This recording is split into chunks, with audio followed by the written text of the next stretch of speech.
Video शुरू करें उससे आपको बता दें कि स्पीडी जीके के लिए ये पार्ट 1 होगा और ये जीके आपके रेलवे के किसी भी एग्जाम के लिए बेहद फायदेमंद साबित होगा। यहाँ पे ये क्वेश्चन वन लाइनर के रूप में होंगे और ये इसके लिए पार्ट 1 है। इसका अगला पार्ट ऑलरेडी अपलोड है और आपको उसका लिंक इसी वीडियो के डिस्क्रिप्शन में मिल जाएगा। तो चलिए शुरू करेंगे वीडियो। उससे पहले आप इस वीडियो को जरूर लाइक कर दें। ये वीडियो रेलवे के एग्जाम के साथ साथ अन्य एक दिवसीय परीक्षाओं के लिए बेहद फायदेमंद है जो कि ग्रुप सी लेवल तक होती हैं। तो देखिए यहाँ पे इसी तरह का एक क्वेश्चन दिखेगा और उसके नीचे उसका उत्तर होगा और यहाँ पर इस वीडियो में हम लगभग 75 क्वेश्चन कवर करेंगे। पहला क्वेश्चन है कि तेलुगु किस राज्य की राजभाषा है। तो जो तेलुगु है ये आंध्र प्रदेश की राजभाषा है। देखा जाए तो ये आंध्र प्रदेश वही आंध्र प्रदेश है जिसको कि भाषा के आधार पे सबसे पहली बार बांटा गया।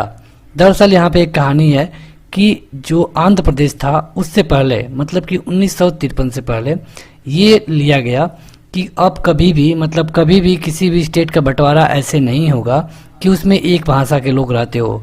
कहने का मतलब कि भाषा के आधार पे स्टेट का बंटवारा नहीं किया जाना था। लेकिन एक व्यक्ति थे राम मल्लू, उन्होंने 56 दिन आमरण अनशन करने के बाद अपने प्राण त्याग दिए। उसके बाद उस समय की मौजूदा जवाहरलाल नेहरू की सरकार ने सबसे पहला भाषा के आधार पर गठित होने वाले राज्य की घोषणा कर दी और ये था आंध्र प्रदेश। अगला क्वेश्चन है कि सत्यशोधक समाज की स्थापना किसने की। तो सत्यशोधक समाज था, इसकी स्थापना की गई थी महात्मा फूले के द्वारा। महात्मा फूले तथा ज्योतिबा बाई फूले ये दोनों लोग दलित लोगों के लिए काम करते थे, दलित उत्थान के लिए। और जो महात्मा फूले थे उन्होंने ही सत्यशोधक समाज की स्थापना की। अगला क्वेश्चन है किसके शासनकाल के दौरान मराठा सत्ता सर्वोच्च शिखर पे थी। तो यहाँ पर देखिए जो मुगल के शासक थे उनके बाद ये जो मराठा सत्ता थी ये सर्वोच्च शिखर पे थी। लेकिन इसमें जो सबसे ज्यादा अच्छे शिखर पे थी ये थे बालाजी बाजीराव। इनके समय में मराठा सत्ता में सबसे अधिक विकास किया। अगला क्वेश्चन है कि कृष्णा नदी का उद्गम स्थल किसके समीप है। कृष्णा नदी, तो कृष्णा नदी का उद्गम स्थल है महाबलेश्वर में और कृष्णा नदी कर्नाटक में प्रवाहित होती है। अगला क्वेश्चन कि भारत के अरब सागर और बंगाल की खाड़ी से लगे समुद्र तट की लंबाई कितनी है। मतलब कि यहाँ पे देखिए जो भारत है इसमें जो भी समुद्र लगे हुए हैं उनकी लंबाई कितनी है। तो ये है 6100 किलोमीटर। ये क्वेश्चन एक तरह से और पूछा जाता है कि भारत के जो भी राज्य के नज़दीक समुद्र है उनके जो तट हैं उनकी पूरी लंबाई कितनी है। तो ये है 6100 किलोमीटर। अगला क्वेश्चन कि किस प्रधानमंत्री ने समाजवाद की विचारधारा को आगे बढ़ाया। तो ये थे प्रथम प्रधानमंत्री पंडित जवाहरलाल नेहरू। अगला क्वेश्चन कि भारत के राष्ट्रगान जन गण मन के रचयिता कौन थे। तो देखिए यहाँ पे दो चीजें होती हैं। राष्ट्रगान मतलब कि जन गण मन, इसको कितने समय में गाया जाता है। तो एक में। इसके रचयिता थे रविन्द्रनाथ टैगोर। एक होता है राष्ट्रगीत, ये होता है वंदे मातरम और इसके रचयिता थे बंकिम चंद्र चटर्जी। राष्ट्रगीत कितने समय में गाया जाता है ये आपके लिए प्रश्न है और आप हमें कमेंट करके बताइए। एक बार और, राष्ट्रगीत कितने समय में गाया जाता है इसका उत्तर आप हमें कमेंट करके बताएंगे। अगला क्वेश्चन कि हॉकी खेल में प्रत्येक टीम में कितने खिलाड़ी होते हैं। तो हॉकी के खेल में प्रत्येक टीम में 11 खिलाड़ी होते हैं। इसी तरह क्रिकेट के प्रत्येक टीम में भी 11 खिलाड़ी ही होते हैं। हॉकी की बात करें तो 1924 में भारत में जो भारतीय ओलंपिक संघ है इसकी स्थापना की जाती है और 1928 में भारत हॉकी में ओलंपिक जीत गया और ये था गोल्ड मेडल जीता। कब? 1928 में पहली बार। अगला क्वेश्चन कि सुएज नहर के खुलने से किन दो महाद्वीपों के बीच का मार्ग छोटा हो गया है। तो ये है यूरोप से एशिया और पूर्वी अफ्रीका। अगला क्वेश्चन खरीफ की फसल कब काटी जाती है। बात हो रही है खरीफ की, तो खरीफ की फसल कब काटी जाती है। तो ये नवंबर के पहले सप्ताह में काटी जाती है, मतलब कि नवंबर के शुरू होने पर। और इसको काटने के बाद नवंबर में ही रबी की फसल की बुआई हो जाती है। अब रबी का फसल मतलब कि क्या है, जो गेहूं के साथ बोया जाता है, और खरीफ का फसल का मतलब कि धान। अगला क्वेश्चन कि भारत के किस राज्य में दार्जिलिंग स्थित है। तो दार्जिलिंग चाय के लिए भी जाना जाता है। सबसे बेस्ट चाय की बात करें तो ये दार्जिलिंग से ही आती है। लेकिन अगर बात करें क्वांटिटी की कि सबसे ज़्यादा चाय का उत्पादन कहाँ होता है, तो ये है असम। तो दार्जिलिंग है पश्चिम बंगाल में, और पश्चिम बंगाल की राजधानी कहाँ पे है, तो ये है कोलकाता। दामोदर नदी यहीं पे प्रवाहित होती है। अगला क्वेश्चन कि पृथ्वी के 1 घंटे में कितने देशांतर घूम लेती है। पृथ्वी 1 घंटे में, तो 1 घंटे में 15 देशांतर घूम लेती है पृथ्वी। अगला क्वेश्चन, और उससे पहले आप इस वीडियो को लाइक कर दीजिए, और आपको बता दें कि इस तरह की ढेर सारी वीडियो ऑलरेडी अपलोड है, आपको इसका लिंक इसी वीडियो के डिस्क्रिप्शन में मिल जाएगा। अगला क्वेश्चन है कि भारत आने वाले सागरीय मार्ग की खोज किसने की। तो सबको पता है कि भारत आने वाला जो प्रथम व्यक्ति था, इसका नाम था वास्को डी गामा। ये 1498 में केरल में भारत आया था, और ये आया था सागरीय मार्ग से। मतलब कि सागरीय मार्ग की खोज करने वाला भी कौन था, वास्को डी गामा। इसी तरह अमेरिका है, इसकी खोज किया था कोलंबस ने। अगला क्वेश्चन कि कौन सी कायांतरित शैल है, कौन सी कायांतरित शैल है, तो ये है संगमरमर। मतलब संगमरमर में कहने का ये मतलब है कि जब नेचुरली दबाव पड़ता है इस पे, तो संगमरमर परिवर्तन के बाद आता है। अगला क्वेश्चन कि हिमानी मतलब कि ग्लेशियर बर्फ का एक विशाल पिंड क्या है। तो देखिए, जो ग्लेशियर होता है हिमालय पर्वत के श्रेणी के शीर्ष स्थलों पे छाया रहता है, उसे कहते हैं ग्लेशियर। कई बार आपने सुना होगा कि ग्लेशियर पिघल रहा है, तो यही ग्लेशियर है। क्वेश्चन है कि महाराष्ट्र में सबसे अधिक मात्रा में पाई जाने वाली मिट्टी कौन सी है। बात हो रही है महाराष्ट्र की, तो ये है काली मिट्टी, और इसको रेगुड़ मिट्टी भी कहा जाता है। ये पूरे महाराष्ट्र में सबसे अधिक मात्रा में पाई जाती है। बात करें कि भारत में सबसे अधिक महत्वपूर्ण मिट्टी कौन है, या फिर किस मिट्टी पर सबसे ज़्यादा खेती होती है, तो ये है दोमट मिट्टी। अगर बात करें कि भारत में सबसे अधिक उत्पादन किनका होता है, तो ये है धान, और धान का उत्पादन सबसे अधिक कहाँ होता है, तो पश्चिम बंगाल। पश्चिम बंगाल में एक चीज़ का और उत्पादन होता है, जूट। तो जूट और धान के लिए, और इसके साथ साथ मछली के लिए भी पश्चिम बंगाल जाना जाता है। पश्चिम बंगाल में आज भी मछली भात करके एक भोजन वहाँ पे चलता है। क्वेश्चन है कि लक्षद्वीप की राजधानी कहाँ पे है, तो लक्षद्वीप की राजधानी है करावती।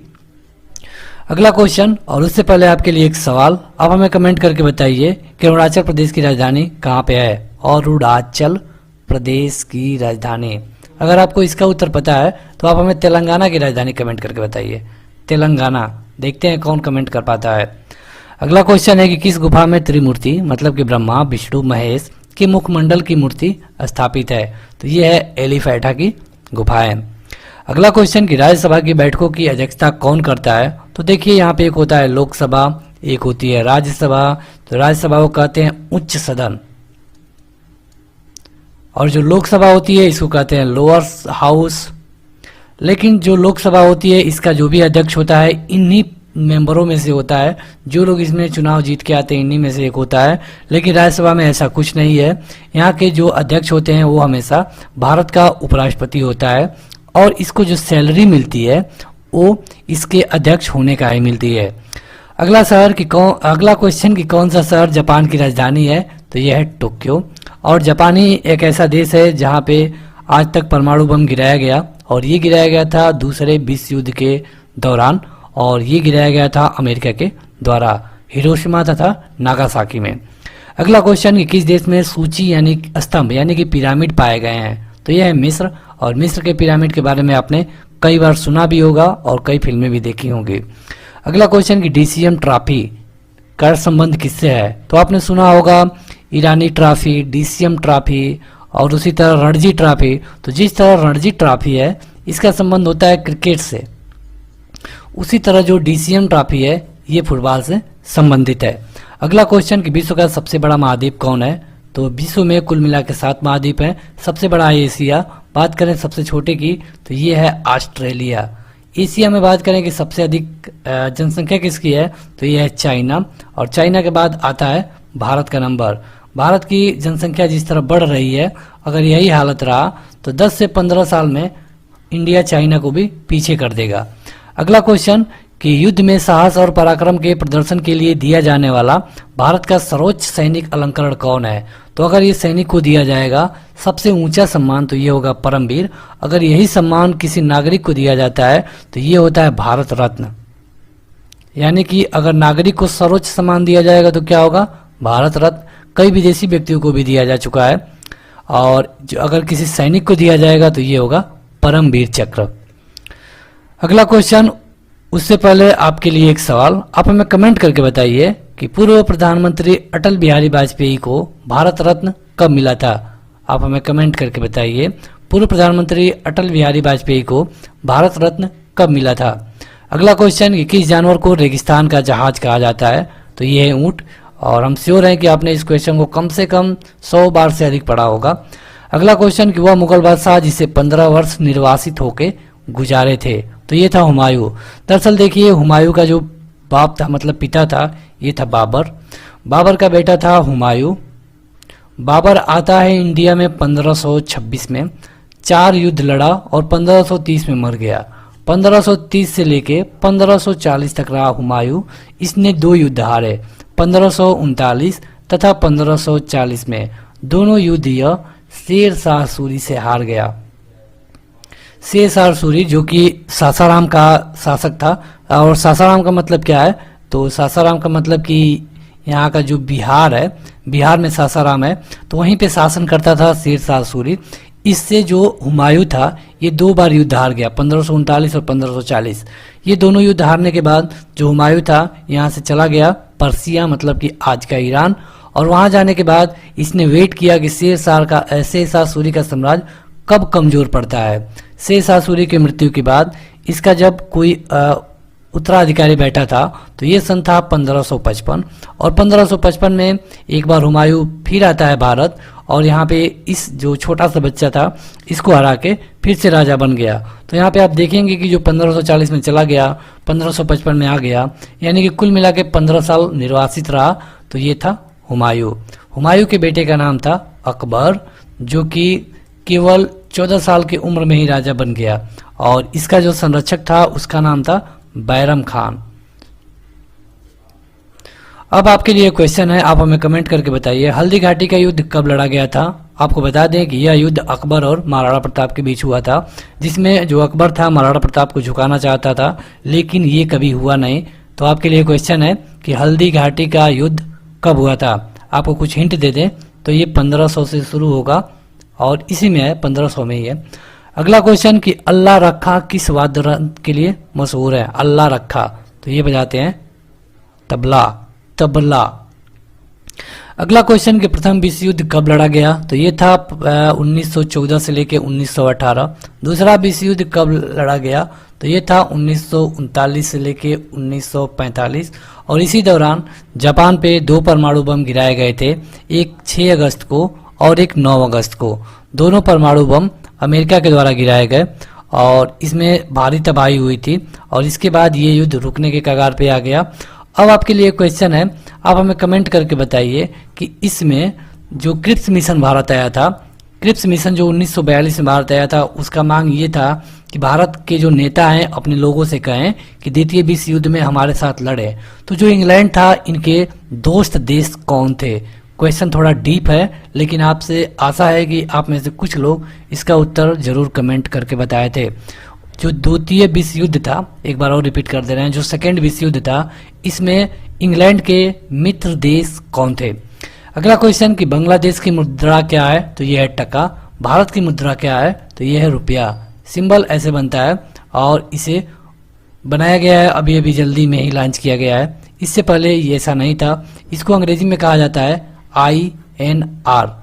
अगला क्वेश्चन, कि भारतीय वायुसेना में कमीशन्ड अधिकारी का सबसे छोटा पद क्या होता है, तो ये है पायलट ऑफिसर। अगला क्वेश्चन, कि भारत का राष्ट्रीय पशु क्या है, तो देखिए राष्ट्रीय पशु है बाघ। राष्ट्रीय पशु क्या है, बाघ।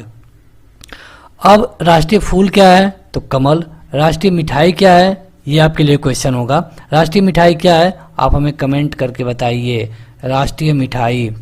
अगला क्वेश्चन, कि ब्रिटिश शासन द्वारा किन स्थानों के बीच प्रथम रेलवे लाइन शुरू की गई, तो ये था मुंबई से लेके ठाणे।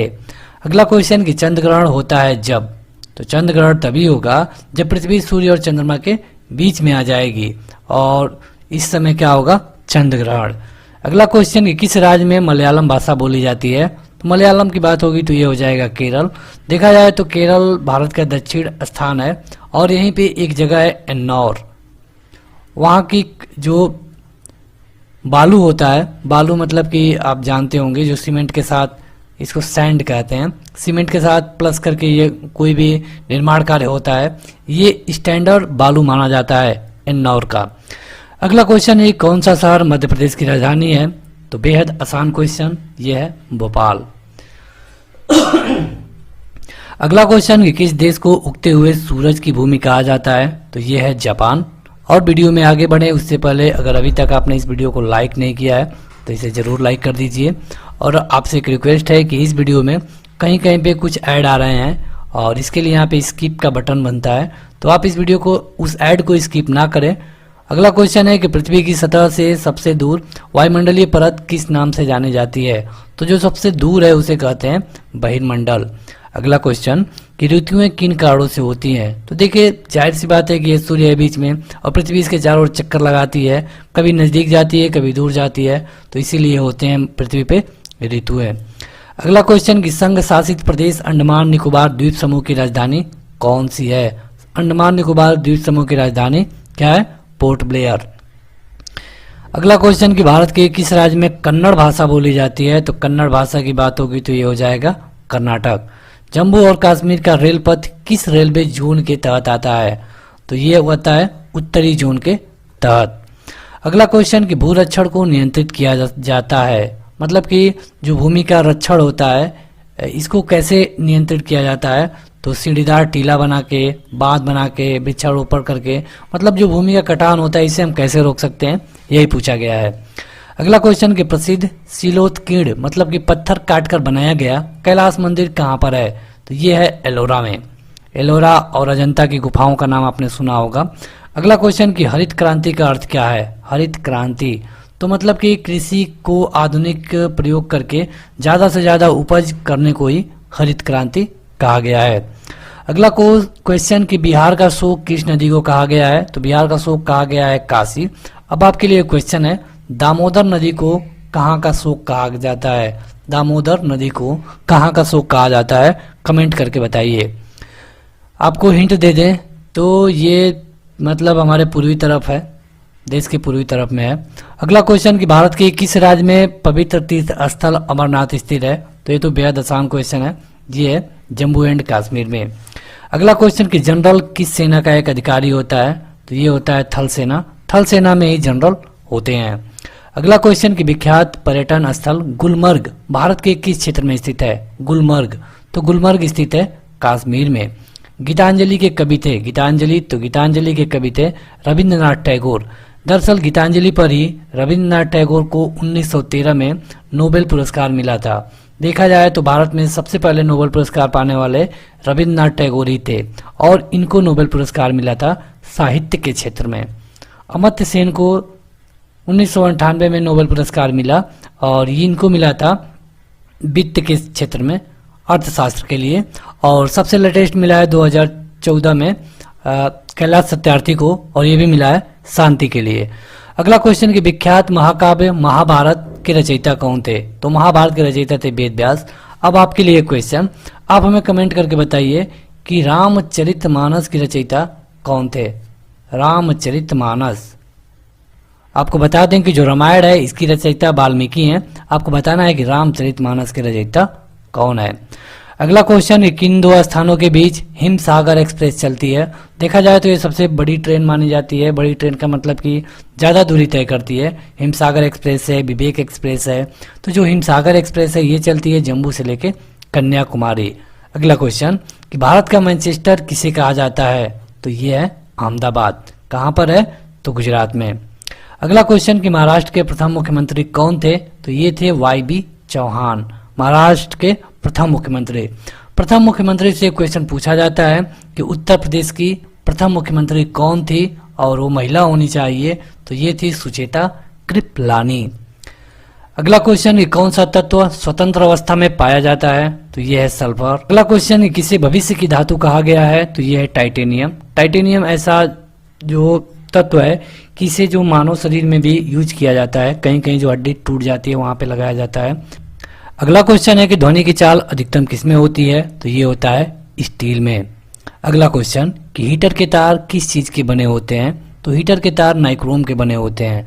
ऐसा इसलिए होता है कि इनको अधिक ताप पे गर्म करना होता है, इसीलिए इनको नाइक्रोम का बनाया जाता है। अगला क्वेश्चन कि इलेक्ट्रॉन के खोजकर्ता कौन थे? तो इलेक्ट्रॉन के खोजकर्ता थे थॉमसन। और इसी तरह जो प्रोटॉन है ये कई बार पूछा गया है, तो आपके लिए क्वेश्चन है, आप हमें कमेंट करके बताइए कि प्रोटॉन के खोजकर्ता कौन थे। अगला क्वेश्चन कि मंदिरों की पूर्ण भूमि भारत के किस राज्य को कहा जाता है? तो ये है तमिलनाडु।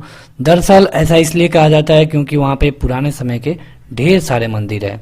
अगला क्वेश्चन कि दिल्ली की सुल्तान रजिया सुल्तान किसकी पुत्री थी? तो रजिया सुल्तान थी इल्तुतमिश की पुत्री। देखिए ये जो रजिया सुल्तान या फिर इल्तुतमिश या फिर कुतुबुद्दीन ऐबक, ये सब गुलाम वंश के थे। कभी कभी जो गुलाम वंश है इसको गुलाम वंश ना लिख करके मामलुक वंश लिखा जाता है।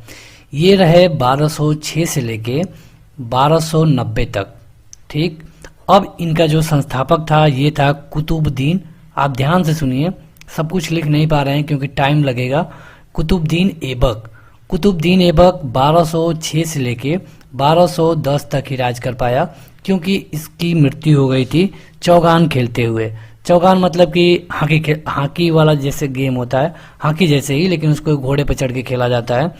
अब इसके बाद राजा बना इल्तुतमिश, जो कि 1210 से लेके 1236 तक राज किया। इसने कई नए नए सिस्टम बनाए। इसने एक चालीसा को बनाया।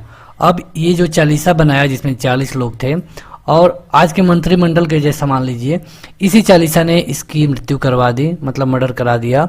अब इसके बाद इसकी पुत्री जो थी रजिया सुल्तान, ये शासक बनी और ये रही 1236 से लेके 1240 तक। इसे भी चालीसा द्वारा मरवा दिया गया। अगला क्वेश्चन कि रेफ्रिजरेटर में कौन सी गैस प्रयुक्त की जाती है? तो ये है फ्रियान। अगला क्वेश्चन कि नागालैंड भारत का विधिवत राज्य कब बना? तो नागालैंड भारत का विधिवत राज्य बना सन 1963 में। अगला क्वेश्चन कई बार पूछा गया है कि एक लोहा का ये पार्ट है, मतलब पुर्जा है, इस पे अगर मतलब जंग लग गया तो इसका भार बढ़ जाएगा, घट जाएगा, कोई परिवर्तन नहीं होगा, या फिर इनमें से कोई नहीं। ये होता है 4 ऑप्शन। तो देखिए इस पे जब जंग लग जाता है तो इसका भार बढ़ जाता है। कई लोग सोच नहीं पाते हैं, इसलिए कई बार क्वेश्चन गलत हो जाता है। जंग लगने पर उसका भार बढ़ जाता है। अगला क्वेश्चन कि सबसे बड़ा नदी द्वीप माजुली असम के किस जिले में स्थित है? तो देखिए जो ब्रह्मपुत्र नदी है, ब्रह्मपुत्र जिसको आप असम में ब्रह्मपुत्र कहते हैं, ये जब दरअसल जब चाइना से आती है तो इसको वहां पे तोसांगो कहा जाता है। तोसांगो ये चाइनीज भाषा है, और इसका अगर इंग्लिश में ट्रांसलेट करें तो ये हो जाएगी द प्यूरीफायर। प्यूरीफायर ये जब भारत में आती है तो एक नमचा बरवा पहाड़ है उससे टकरा के आती है, और वहां के बाद एक सबसे बड़ी नदी द्वीप बनाती है जो कि है माजुली, और ये असम के पातालपुरी जिले में है। अगला क्वेश्चन कि रविंद्रनाथ टैगोर भारत के राष्ट्रीय गान के अलावा किस एक और देश का राष्ट्रीय गान लिखा? तो ये है बांग्लादेश, और यहाँ का जो राष्ट्रगान है वो है अमार शुमार बंगला, इसी तरह कुछ है।